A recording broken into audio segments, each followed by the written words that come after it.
Hey, I'm golf broadcaster Matt Adams. The updated and expanded second edition of my book, The Golf Round I'll Never Forget, Golf's Biggest Stars Recall Their Finest Moments, is now available. Readers can expect to march with Arnie's Army at the 1960 U.S. Open, relive Jack Nicklaus's remarkable 1986 Masters win, and be amazed by the Tiger Slam. The Golf Round I'll Never Forget, Golf's Biggest Stars Recall Their Finest Moments. Pick it up where fine books are sold, including BarnesandNoble.com and Amazon.com. Welcome to Football is Family, a podcast dedicated to the fan and fan experience.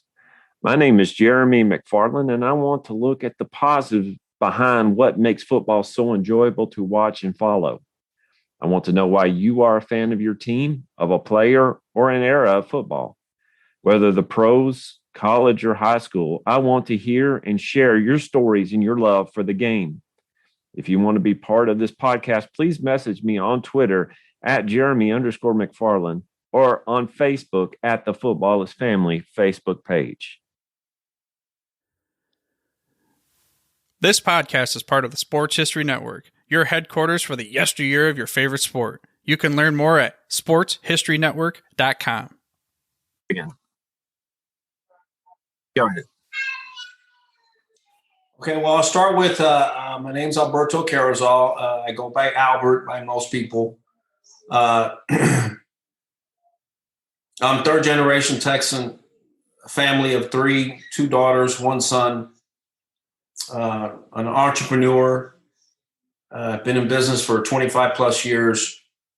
I'm native born Houstonian, and I moved to North Texas right around 1997. Coincidentally, right around when the Oilers left Houston, I kind of got out of Houston about the same time, but that had nothing to do with anything other than it was just coincidence. But I've been focused on my family and focused on my business for the latter part of my 25 years of what I've been doing. And only in the past 4 years, if you want to define a moment, when the NFL announced that the San Diego Chargers were moving to LA. I haven't thought much about football since the Oilers left. I watch games and stuff, but I'm a person who can watch a game with no emotional attachment to any of the games. So they don't affect me one way or the other because the Oilers were my team. So when they announced San Diego moving, that kind of lit a fire in me because I couldn't believe that they were doing that to another city, especially a city that had a 50-plus history of that franchise being so integrated with that city. It struck a chord in me, and it led me to want to do something. And then I started writing, and what I wrote was a movie script from a fan's perspective when they lose their team, their childhood team. We always hear the point of view of the owners, the point of view of the NFL or NBA or MLB or major, sports, the sports, teams. But we never really hear from the point of view of an actual regular everyday fan. And that's what I started doing. I started writing the movie script from the point of view of a fan's perspective, a regular family. And through the course of the writing, I started coming up with some songs that you could say would be part of the movie. And once I came out with Sentimental Blue, I had to go get it recorded to Nashville. I went straight to Nashville, called a guy. His name was Mark Riddick, Mark Riddick Productions. He specializes in country music. And I told him I have a song, Don't Laugh. He says, well, what you got? He says, well, I got a song about my Oilers. And his first question was, well, who are the Oilers? I said, you're kidding me, right? He goes, no, I'm sorry. I don't, but you live in Nashville, right? He says, yes. And you don't know who the Oilers are? He goes, no. So Mark, I had to school Mark on the history of the Tennessee Titans, the Houston Oilers, and the whole shebang. And So he got a kick out of it, and he helped me produce the song. He congratulated me. He says, you got a really nice little tune there. You should do a music video. And I said, well, I'm not the singer and I don't play anymore. So how the hell am I going to do a music video? I'm not going to lip sync my own song. He goes, well, why don't you call one of the old Oilers to be in the video? And I immediately thought of Dan and Earl Campbell, and Dan agreed. Earl still sitting on the fence, and he's still sitting on the fence on it. But Dan ultimately was in the music video, and he's the face of the song of Sentimental Blue. And he was a really, really true champion. They say never meet your heroes, your childhood heroes, but Dan definitely was one you want to meet him if you ever have the opportunity to meet Dan. He was a great, great, great man. Good man. I'm sitting here benefiting. If you could see my office, you would know what I'm talking about. I'm benefiting from Houston's problem. I mean, you could tell what I'm wearing right now, can't you? Yeah. I was wondering, when I was listening to the music yesterday, and Sentimental Blues, guys, if you go to Yahoo, and not Yahoo, but YouTube, I will put a link, if that's okay, put a link in there. Oh, yeah, for sure. I mean, I don't have any mainstream media other than Dave Ward, who eventually signed the truck. But that truck is amazing, by the way. The truck is a tribute to the history of the Oilers. It's a Houston Oilers tribute truck. And again, everything about what I've done so far has been one thing leads to another. I set out on a quest simply to tell a story. The story of the Oilers is a story that needs to be told. It's an American story. It's part of our culture. It's part of Texas culture. It's now part of Tennessee culture. But that history of the Oilers, how it began, what transpired, the story of the Oilers in itself, it needs to be told. And it needs to be told from first-generation witnesses, particularly Amy Adams. And I hope someday to meet her and sell her that idea that her father's story needs to be told. It's a good story. Well, I was wondering if we were going to have some issues, me benefiting from your downfall a little bit. But I do. The whole purpose of football is family. Yes, is what you're talking about. The exact reason what you're talking about. I've talked to people from Baltimore who says that when they lost their Colts, it's almost like they lost a part of themselves. And you think, well, it's a football team. It's more than that. So can you go into, you said you're a third generation Texonian? Third generation Texan, third generation Houstonian. Yes. Houstonian. Okay. What was it? When did you start watching football, and what was it like when they left?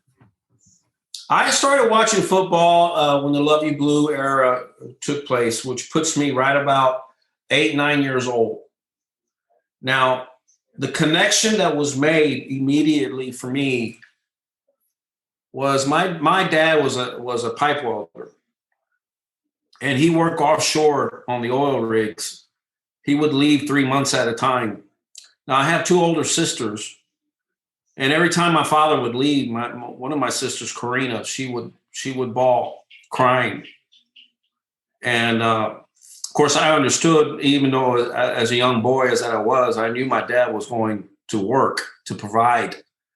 And it was cool because every time he'd come back with boxes and boxes of fish that he would catch. And we'd have fish all winter because of what he did during the summer. And I always remember that.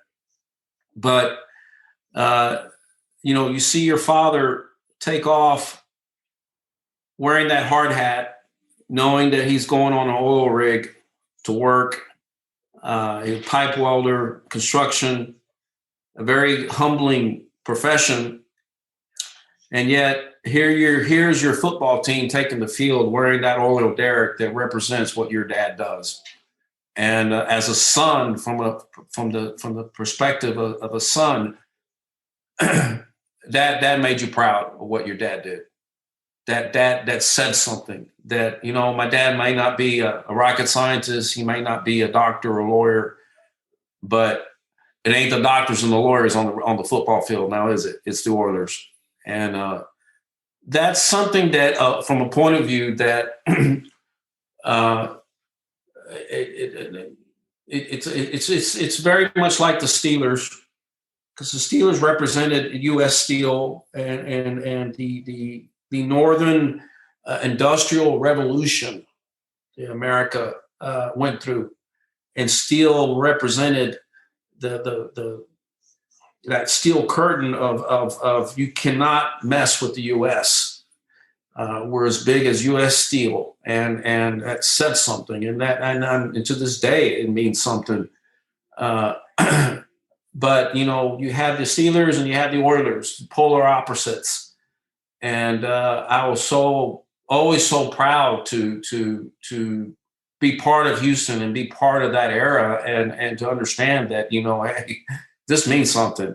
And in reality, on the football field, it transpired to a strong, huge connection to the city, to the players, and all of Texas, really. Because if you weren't a Cowboy fan, if you were a Cowboy fan, most Cowboy fans will tell you their second team was the Oilers. That is again, that's what I love about football fandom. There's a reason why people pick a team. For you, it was a connection between your dad and what he did and the team, but the location as well. Did that play a part in it? The location of the Oilers. Granted, I'm Houstonian, so you're always going to be loyal to the soil for the most part. I like that. I've never heard that before. Loyal to the soil. You're loyal to the soil because that's where your home. That's where you were born and raised. So, but the Oilers, if you go even back to if you look up Bud Adams. There's a newspaper clipping that I read thanks to @Bud's Oilers. And if you're not following @Bud's Oilers on Twitter, you need to follow him because, number one, he's Canadian. So this is a man that is from Canada that has nothing to do with Houston, nothing to do with Texas. He just loves the Oilers. And he's a walking encyclopedia of the history of Oilers. So he knows a lot about integral facts. And one of the things that he posted was when Bud Adams was asked why he named the Oilers, his words were, quote, for sentimental and the word was for sentimental and social reasons. Those were his words. He named the Oilers for sentimental and social reasons. Now, Bud Adams was an oil man, but he was from Oklahoma. So he wasn't originally from Texas. But yet when he set foot on the Houston terrain, he fell in love with Houston. And that was the name that he came up with, the Oilers. And he could not have picked a better name for the city of Houston, because the city of Houston was founded and built on oil. No other really city can really, no major city in the U.S. can claim that. Only Houston can claim that. When I remember, and I was looking around in my office, I got in a car wreck about 4 years ago, and totaled my car. But on the front of my car, I had the Oilers logo on the license plate, and it's the only thing that survived. I thought you needed to know that, and I have it somewhere around here because I had to remember, how blessed you are for surviving something like that. The things I remember about the Oilers the most, I remember the late '80s, early '90s Oilers, and mostly I remember probably Warren Moon, probably being one of the best quarterbacks I've ever watched in my life. But then you go when the Oilers came here to Nashville, and hold on one second, I have to show it to you. I have the first thing I ever bought from the Titans is this thing right here. Mm-hmm. It's a Tennessee Oilers hat. It's we have no oil up here in Tennessee. It's just not. It's somewhere, but I'm sure it's way down deep somewhere. People say, well, we need to change the name. And to me, when you change the name of a team, you lose the history of it. Because the Titans are not originally the Titans, they're the Oilers. So you lose the history of the 1960s, 70s, 80s, and 90s. Now, keep in mind, remember, because you got to know the history of names. The Titans did exist prior to Tennessee. They were called the New York Titans. Yes, they were. Yes, they were. I don't know why we picked that name in the particular, why we didn't try something new. I guess because he said, Nashville is the Athens of the South, which is fine. But well, you have to understand, again, Bud Adams founded the AFL, and the Titans were part of the, if I'm not mistaken, part of the original AFL teams. So he somewhat funded the New York Titans out of his own money to keep that team alive, just because Bud Adams knew the importance of North and South rivalry.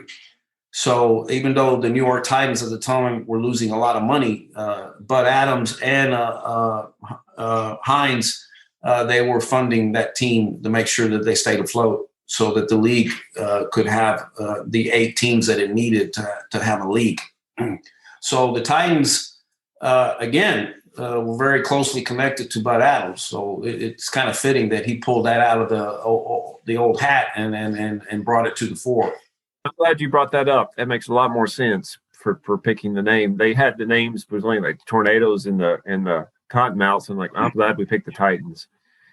Now I've asked people, in particular, the people from Baltimore, what it felt like when you were hearing rumors that the team could move. What did it feel like when Houston was talking about moving?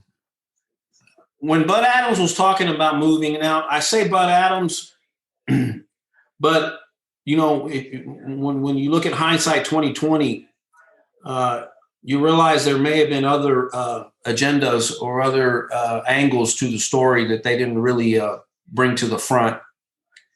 But let's just go with what we know, because that's what we were told.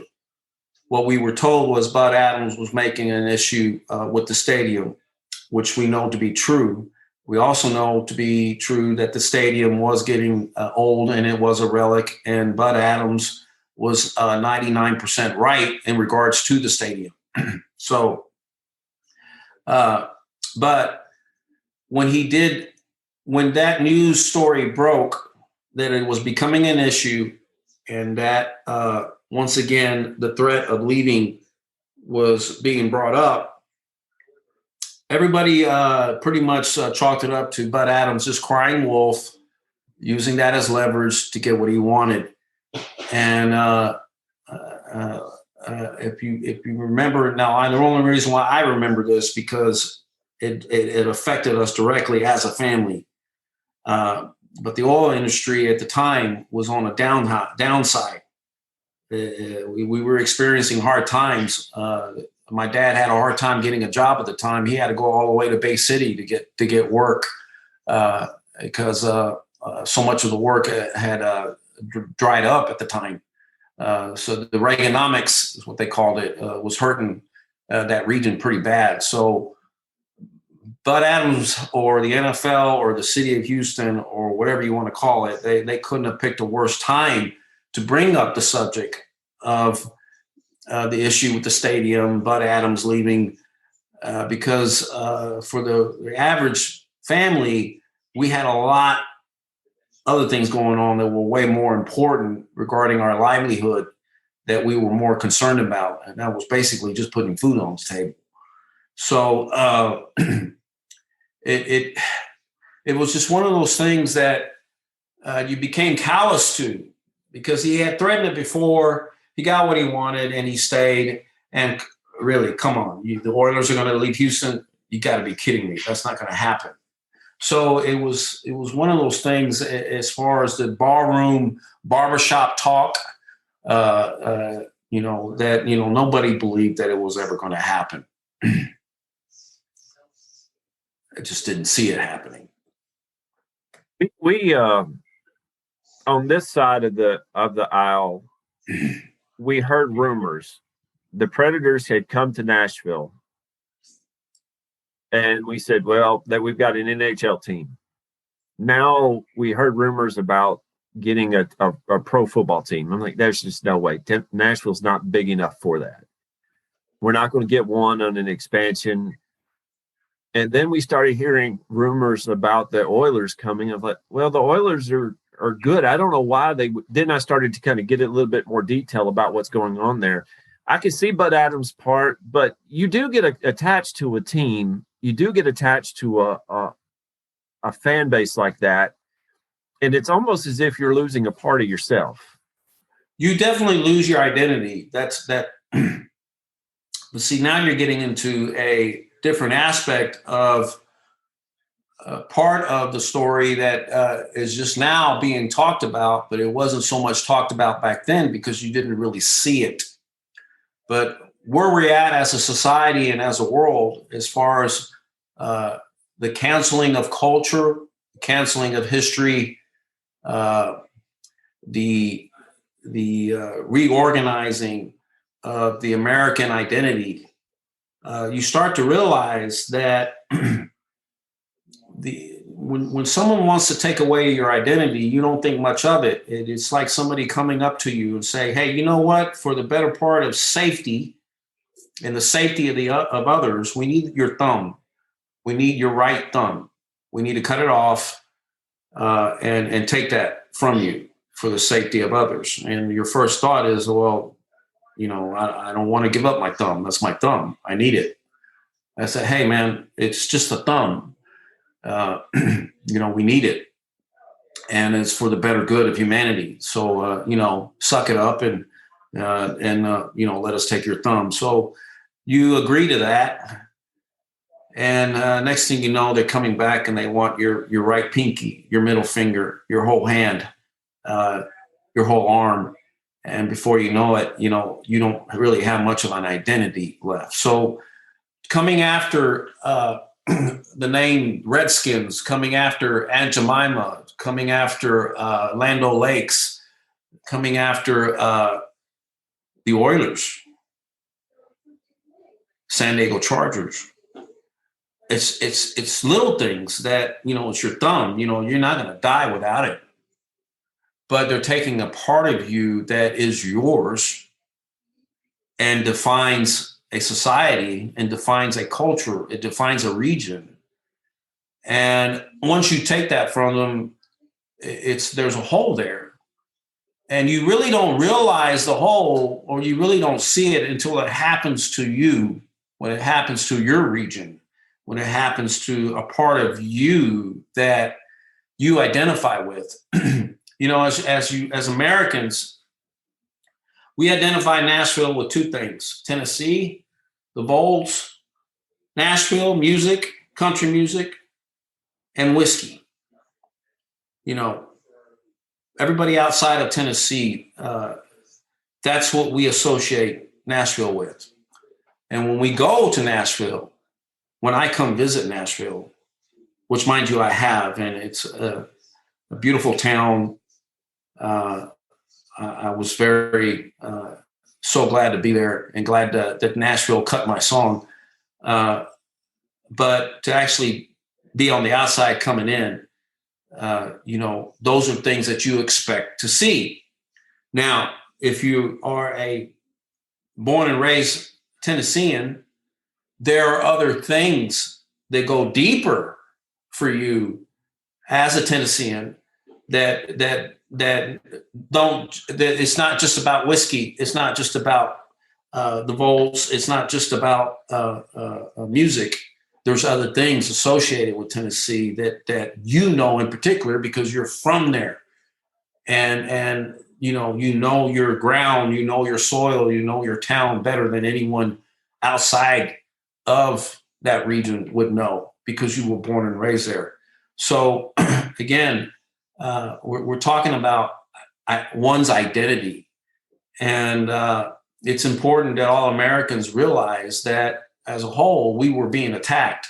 And I truly believe to this day that the Oilers was all part of the beginning of canceling culture. You had them pushing the green new energy deal. You cannot have a major NFL team called the Oilers, and then your political agenda is pushing the new green energy deal. The Oilers had to go away. They were going to go away one way or the other.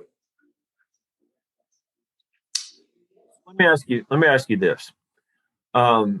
Just a few years later, in the grand scheme of things, not long after that, Houston got a team again. And that laugh kind of answers my question. Is that more of a Band-Aid on a gaping wound? That's a bait and switch. The Texans, number one, is probably the lamest name you could name a franchise ever, because that'd be like naming the Tennessee Titans.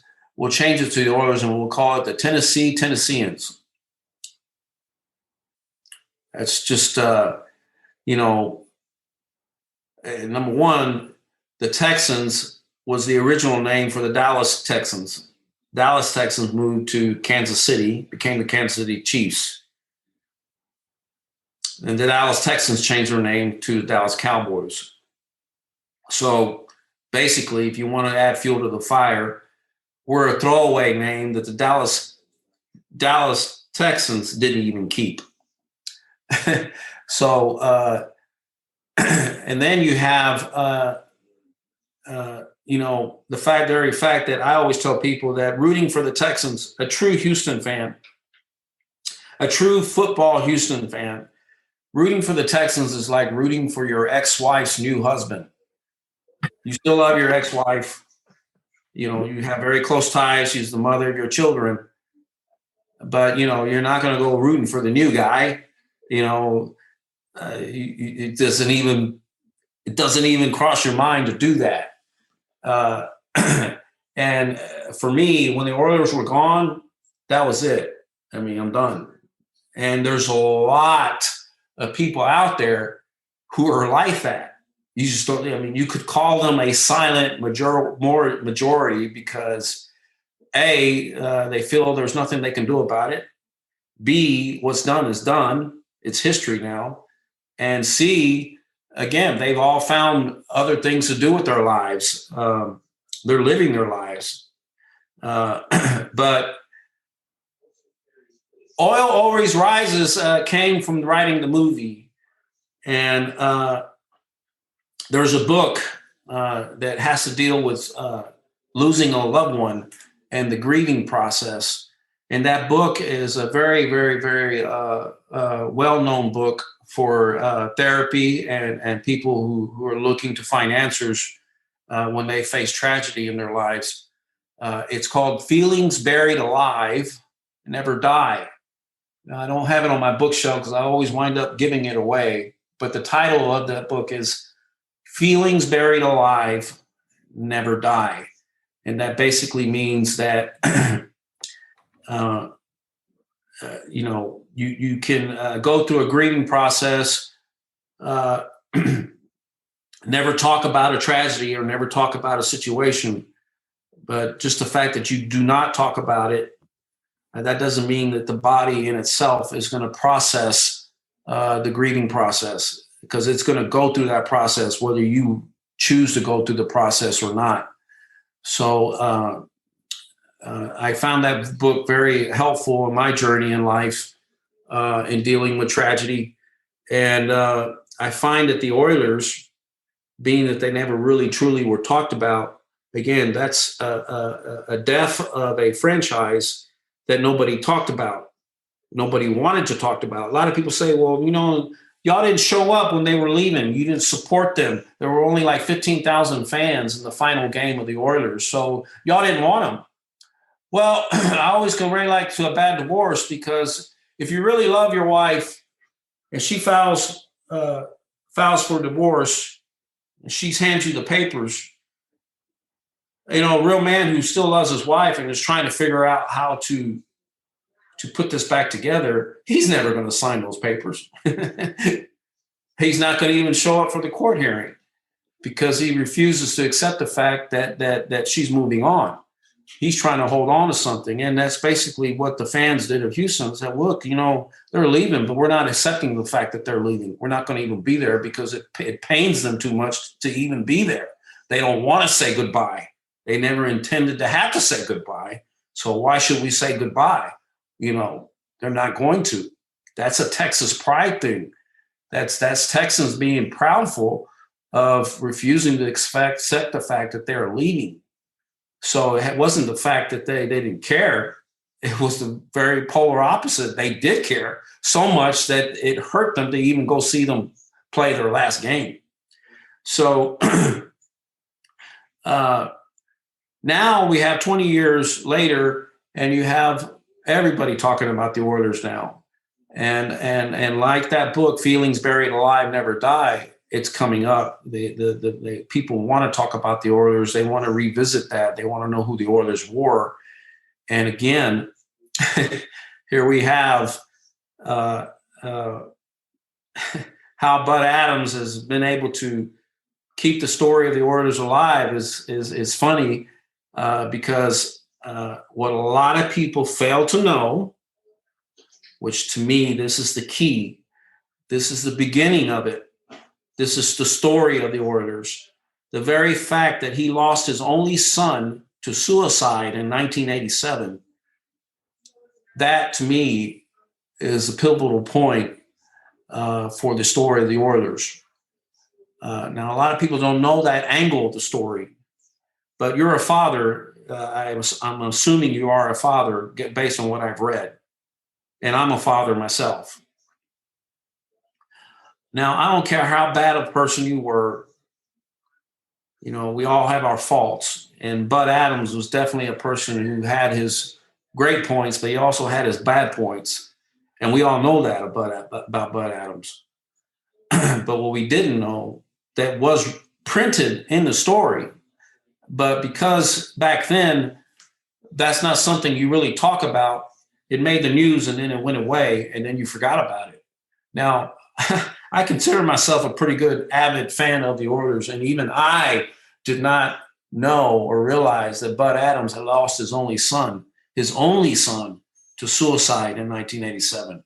This happened right at the time that he was actually on his way to Jacksonville to talk to the people in Jacksonville about moving to Jacksonville.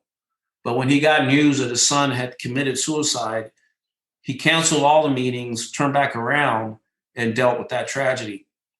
Now, Bud Adams being an old school fart and hard ass, I seriously doubt he went and sought any professional help in putting that tragedy in its proper place. Like an old school guy that we pretty much were raised by, I'm sure he just sucked it up and just kept working and buried himself in work. Everybody knows that he was a workaholic. But when you look at the psychological aspect of it, Amy Adams confirmed this in an ESPN story. You can look it up. I'll see if I can find the link and I'll send it to you. She said her dad was never the same after that. And what parent would be? I mean, you can try to act like it never happened, but the fact is that no parent should ever have to suffer the tragedy of losing a child, especially in that way. And I do believe that the story of the Oilers begins with that, mental health, suicide. And it's not something that he talked about, but think about it. Every time now the Oilers came up, it always reminded him his failures as a father to his only son. Thus, after maybe years of having to deal with it and fight with it, he didn't want to fight no more. He had too much pain. He didn't want to deal with the city of Houston and their shenanigans. He didn't have any fight. So he just, like a bad divorce, changed cities, and not only changed cities, changed the name and changed the identity. But he held on to the name Oilers.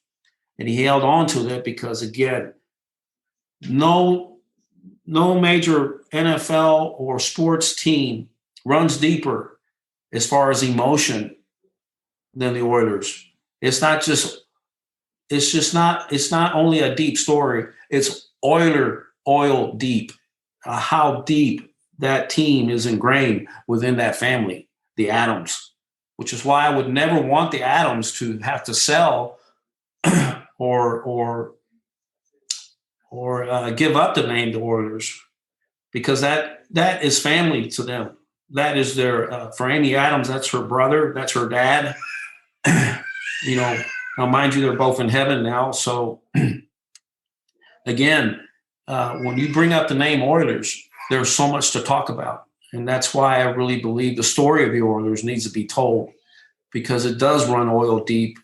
It does cut deep. It has there's a lot of love there. There's a lot of love with the Oilers, and it's all about family, and it's an American story. There's no truer American story than the Oilers that needs to be told, and the story of the Oilers is not done. It's not finished. A lot of people say, well, the Oilers will never come back. I said, well, you go to Amy Adams. Amy Adams is the Michael Corleone of the football family. She was never was supposed to have anything to do with the family business of running a football franchise. She was a woman, number one. And Bud Adams, he's, again, an old school guy. Women had their place, and it certainly wasn't in football. So there was no way in hell one of his daughters were ever going to be running his franchise. And yet here she is running a major NFL franchise and doing a hell of a job doing it. So she brought back the Titans in that franchise to life. She brought it back to life. And she's brought everything, she brought the NFL draft to Nashville. I'm pretty sure she's going to bring a Super Bowl game to Nashville. She put Nashville on the map. It wasn't just solely her. Bud Adams, of course, had a lot to do with it. But again, Bud Adams, by that time, he had lost his will to really do anything with sports. He was just, playing his life out.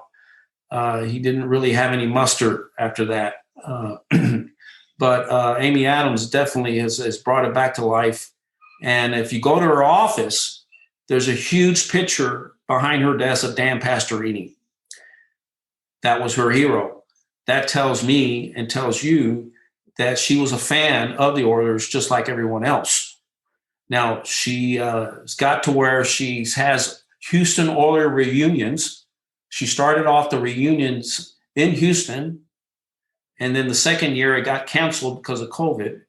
Following year, she had it in Nashville. And rumor is that she's going to have it in Houston this coming spring, and she will rotate the Houston Oilers reunions every year, one in Houston, one in Nashville, and alternate it back and forth. Now, she doesn't have to do that. She doesn't have to have reunions for the former Oilers players, yet she does it anyway. Now, what I see that to me as, even though, like for me, you take me, for example, I moved to North Texas. I say North Texas, but that really means that I live in Dallas, the Dallas region. Now, no true Houstonian is ever going to say that I live in Dallas. You're going to say I live in North Texas, because, you just don't say that I live in Dallas unless you just have to really spell it out for people. That's Houston calling you. I felt the urge to write this story. I felt the urge to produce these songs. I felt the urge to do something for my home city because I just felt the need to give back. And lo and behold, I didn't realize that what I started off doing would have a lot to do with what's really going on worldwide, and that's patriotism. That's saving the American identity, saving our country. We're all going through a lot of things. And what we're experiencing is something unlike any of us have ever experienced ever. So it's all new territory for us, but it does bring out your calling. And Amy was a natural born Houstonian, and she's natural born Texan. And those roots will call. They will call her. And this is why I see her doing what she's doing in these reunions, because she's trying to give back. She's trying to do right. And I think God and the universe will lead her in a path where things will come to full circle, so to speak. Now, how that's going to happen, I couldn't tell you. I just know that the Oilers that should be dead and gone and totally erased from history. And yet here we are talking about the Oilers. And I really believe that the story of the Oilers is not complete. That story is not finished. Things will have a way of coming full circle. How they come full circle, again, I don't know. I never thought I'd get to where I am right now. I currently have over 40 signatures in that truck. Profound Houston Oilers players, from Mike Barber to Dan Pastorini.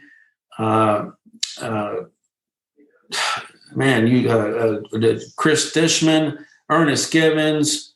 There's so many of them, and so many of them that I've met and talked to, and the stories that I have now.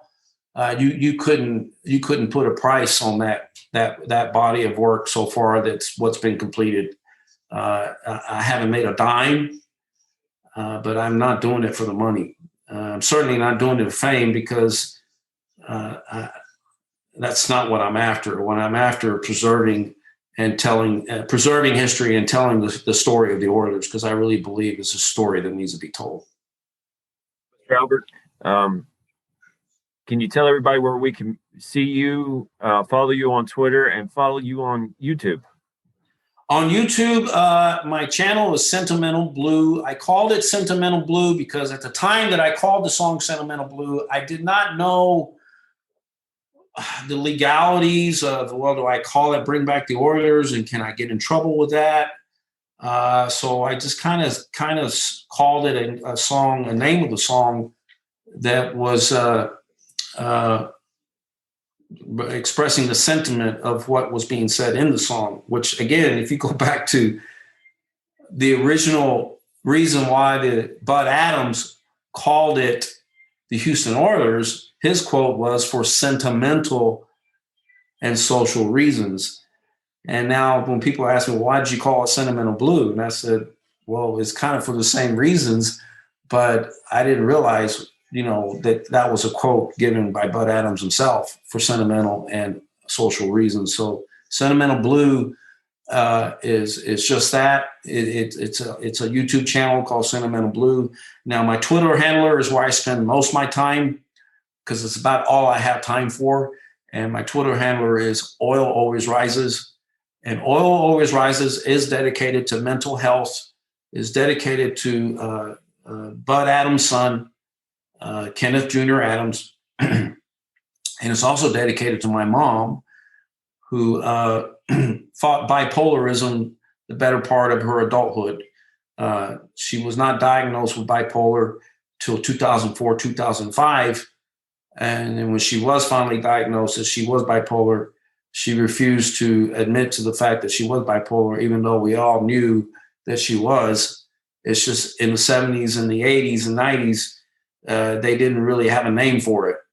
You just were somebody who experienced a lot of ups and downs, and my mom was definitely one of those. So I always tell people I had to fight that personality, because I'm not bipolar, but I have a tendency to act bipolar-ish, and that's because you tend to mimic your parents on how they raised you. And we always just thought it was just normal. That's just the way mom was. But, knowing what we know now, it's not normal. It is a disease. It is a chemical imbalance that people suffer. So, again, Oil Always Rises is dedicated to mental health and understanding that the saying is, no matter how long hidden from view, and now no matter how deep beneath the soil, oil always rises. And again, that's dedicated to the mental health and the spirit of the book, Feelings Buried Alive Never Die. So, well, thank you for joining us today. And you and I talked a little bit before you came on. He was supposed to come on yesterday. My computer decided not to work. but we talked a little bit about mental health and about the importance of it. You heard my show about AJ Brown, about him, about his willingness to stand up and say, even though he's a young man, going to make a lot of money, good-looking guy who has the world in front of him, he still contemplated suicide. It's not something to be ashamed of. It's something that needs to be looked at and something that you need to tackle head on, because it is something that can be helped. We can tend to be our own worst enemy in life, and we are geared to self-destruct if we allow ourselves to self-destruct. It usually just starts with a thought, but you got to know how to break those line of thoughts. You got to know how to break those chains, and that's not something that we're all taught on how to use our mind, and that's definitely just something that has come to the fore of mental health, and it's important that it is to the fore because it's everything. It's everything. It all starts with our thoughts. And that's something that I've learned in the past 4 or 5 years in my journey of learning more about ourselves, our spirituality, our mental health, our spiritual growth, that we have the power to create. It's just, what are you going to create? You're going to create drama, or are you going to create beautiful things?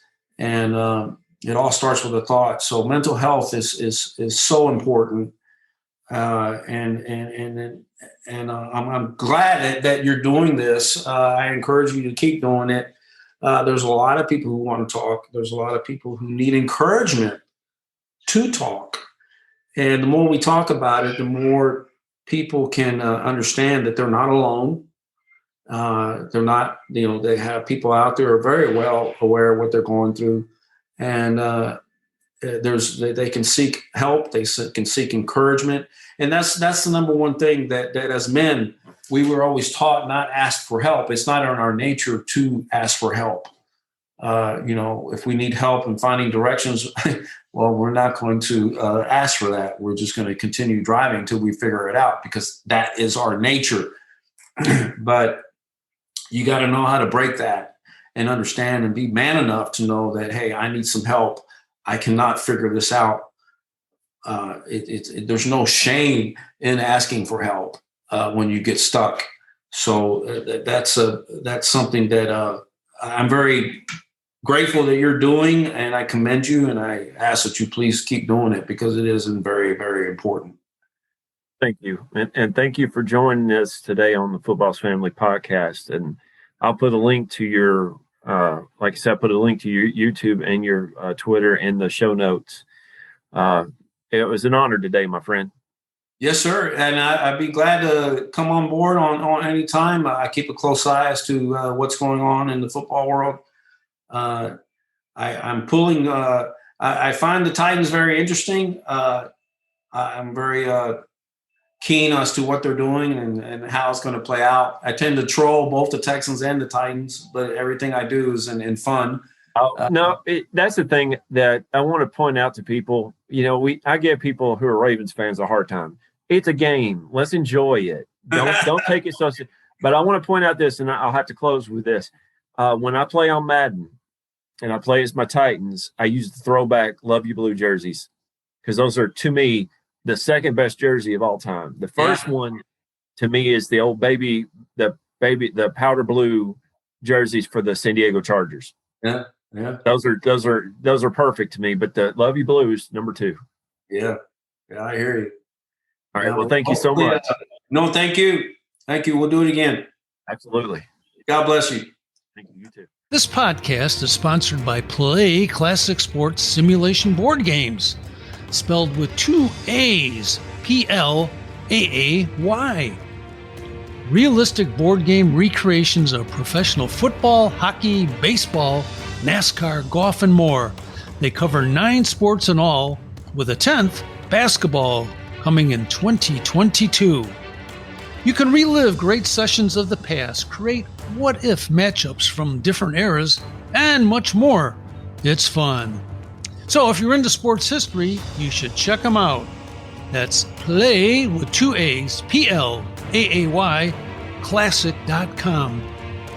And don't forget to use the code SHN at checkout and get 10% off your first order. Hey, are you ready for some football? Some fantasy football? How about some daily fantasy football? Silly questions, right? Of course you are. You're ready to talk some smack and win some cash every Sunday, and Thursday, and Monday, and whenever there's football games. The Sports History Network invites you to play your daily fantasy football this season at thrivefantasy.com. Thrive Fantasy offers hundreds of thousands, millions in cash every day on NBA, MLB, PGA golf, cricket, esports, and of course, NFL football. And just to get the 2021 NFL season started right, Thrive Fantasy is holding its $100,000 guaranteed contest with a $20,000 first prize. Sign up with Thrive Fantasy today to get a 100% match bonus on your first deposit for up to $100 in free daily fantasy football play. Visit sportshistorynetwork.com/thrive. That's THRIVE, or enter promo code SHN when depositing at the cashier. Join Thrive Fantasy today, earn cash prizes, and support great shows like this at the Sports History Network. Now that's a win-win-win situation for you to kick off your own NFL season.